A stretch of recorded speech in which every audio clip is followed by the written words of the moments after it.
enemy, Divine. he's very, very wise, brother. Go ahead. Divine, can I ask you something? This is Griff. Go ahead. Can you give me an example of where it's played out in hip-hop? Oh, definitely. I can give you, matter of fact, recently they put a clip up on, I think it was YouTube, and they had, I guess it was a so-called Crip area out in L.A., and they had two SUVs driving through, and everybody was like, yo, that's Lil Wayne, because they were supposed to perform out there. So you had like all these Crip cats surrounding the SUVs, like following it, block to block, in cars and everything. And they made it seem like one dude waved a red flag out to make it seem like it was Lil Wayne and his crew playing with the Crip. Now, these brothers were straight, like, listen, man, stop the driver. Tell they can't go farther than the next block. This is on YouTube. But the music playing behind it is like a Lil Wayne video, but it's a real footage of somebody out in the street with a video camera. And it made it seem like it was a Lil Wayne video, but Wayne getting chased by Crips. Then you come over here to Harlem, where these fools, Jim Jones and them cats be at, trying to promote, play like they Bloods and coming all out to the the parade, the African Day parade up there. Yeah. All these young boys out there with tight jeans on and skulls on, but they supposed to be representing blood sets. So, it's playing. Well, I didn't know the Bloods and Crips had a gay element. I didn't know that. Hey, man, listen, it's ridiculous up there in Harlem, man. It's ridiculous, and they're following. So when did they start initiating and recruiting, little soft gay members into the Crips and Bloods? Really, I don't even think they started recruiting it. These are cats that just began to follow what Jim Jones claims that he represents. And I don't even think it's a recruiting thing anymore. It's just, I want to be a part of that because it looks cool. That's what a lot of these cats, they just following the trend because they think Jim Jones is a real OG. They think, what's the Lil Wayne, they think these cats is OGs. They think them cats You know what, I have a clip cats and it's just trendy. Where Griff touched on that. He touched on that where he was talking about the schools and the trends. And I forget, was it the Tavistock you were talking about, Griff? Yeah, I was talking about the Tavistock Institute on Human Relations, because they've admitted, not only in the book, but some interviews that were given by some people that was under Tavistock mind control experiment. They admitted what the overall objective was, and they wanted to shape and mold and control the trends in America. And an organization called the Committee of 300. You can read about that in both of the books written by the same individual, John Coleman. And he wrote about when they at Tavistock, they sent British operatives to America to infiltrate and help create this thing called rock and roll. And from rock, because all rock and roll is rhythm and blues. You understand what I'm saying? We've created all of these genres of music. They've infiltrated it, dumbed it down, took it and made it demonic. But in order for them to understand it, you see that low-level bass tones and frequencies inside of the music, especially with punk rock, hard rock, metal, heavy metal. See, this is where they had to go and take it. You understand what I'm saying? In order for them to even vibe to it. Do you understand what I'm saying?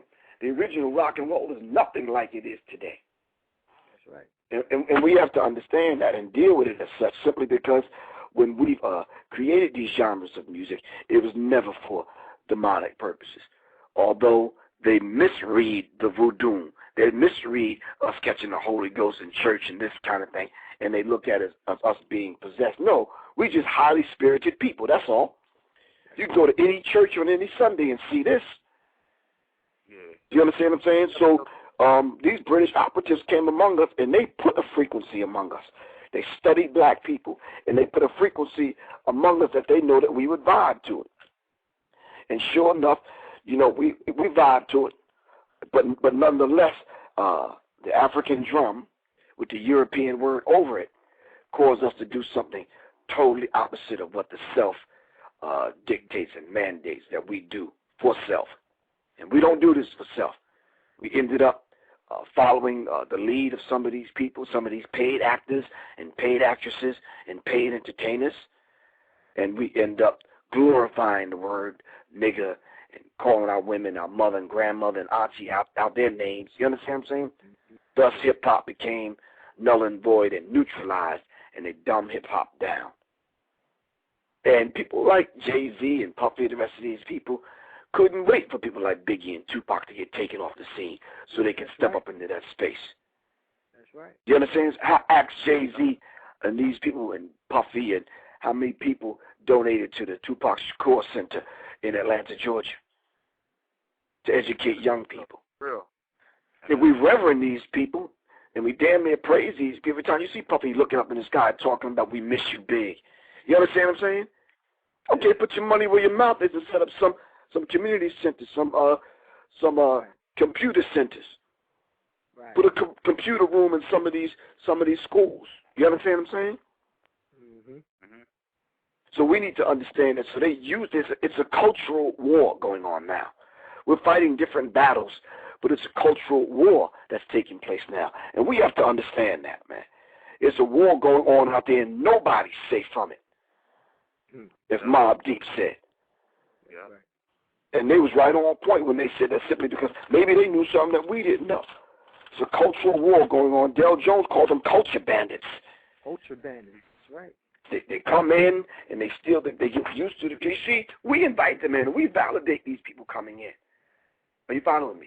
We can't blame anyone else. And I want to ask. No, go on. Remember the young brother. It's funny you kicked that lyric right there.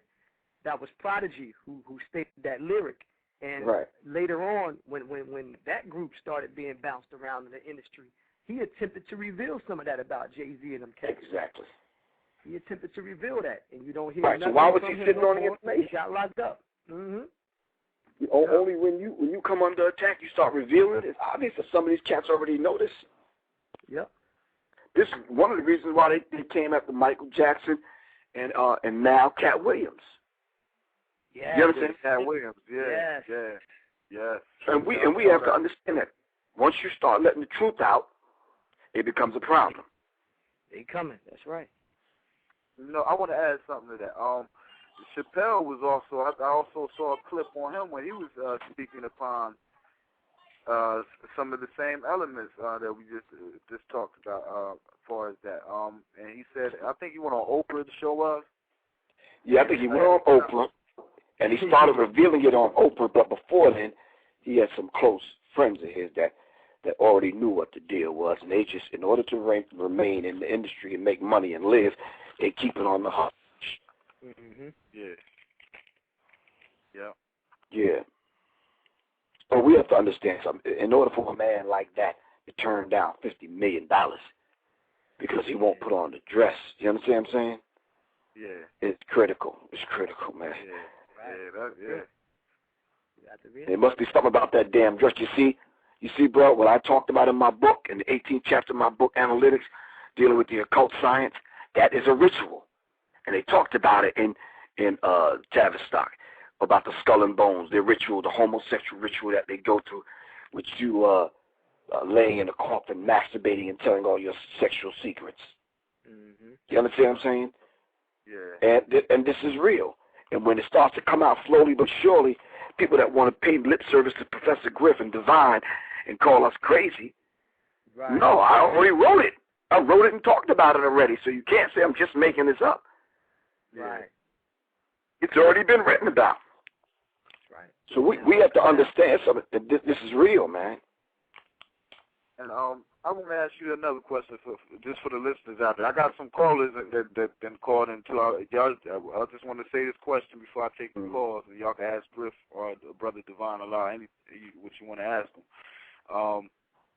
The question I want to ask you, Griff, is what's the whole breakdown of rappers beefing and feuding with each other, like the Rick Ross and 50 Cent, like and the Jay-Z and the Nas? Why is all these things staged and all the and how these artists get paid? Like, you know, if it's their first year, you know, being signed to a major label, like how does all this stuff coincide with each other? Well, that's a compound question, and there's 2 or 3 different things you have to answer inside of that question. But nonetheless, you know, realistically, if these people are not putting the machine behind you to get paid, you're not necessarily getting paid, not the first year. Now, you can live off your advance if you get an advance, but that's an advance. You have to pay that advance back. And I think young artists that are out there that want to get in the game need to know and understand that. If you come in the music industry and they give you an advance upon you signing a contract, and that's exactly what it is. It's a contract. You understand what I'm saying? You're signed to these people. And nowadays they're doing these 360 deals where they own 360 of your life, 360 degrees. All the ancillary properties, everything that you attach to, endorsements, they don't give a damn if you get an extra toothpick from the time that you sign. They want a part of it. Are you following me? This is real. These new 360 deals is controlling people's lives. So if you sign a record deal to put out 10 songs on a CD, if you get an endorsement by Nike for $2-3 million, they get part of it. If you get a deal from a water company to put out bottled water, they get part of it.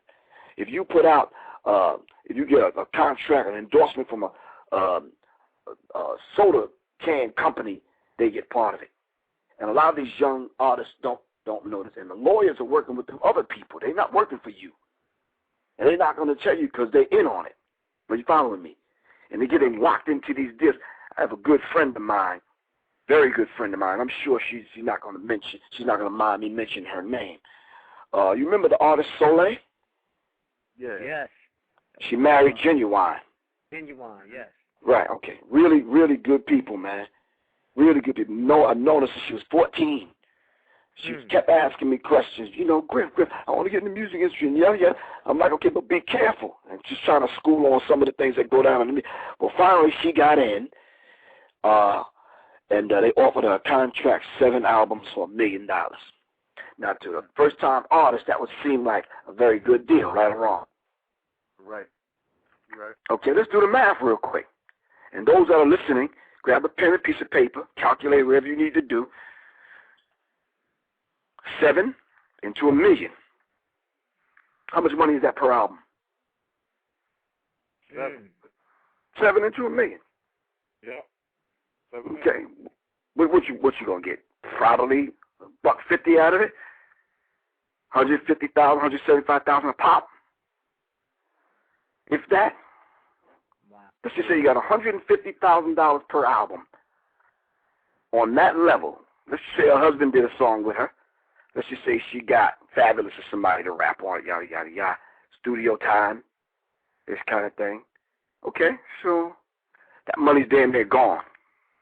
That's your first album. Let's just say your first album don't sell. All right?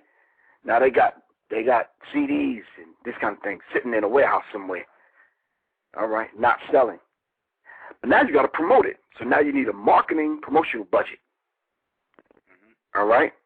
Now you're eating away at your money now. You following me? Yeah. Video gonna cost at least $50. On a cheaper, and let's just say you do a low budget one. I don't know, 30. 30, yeah.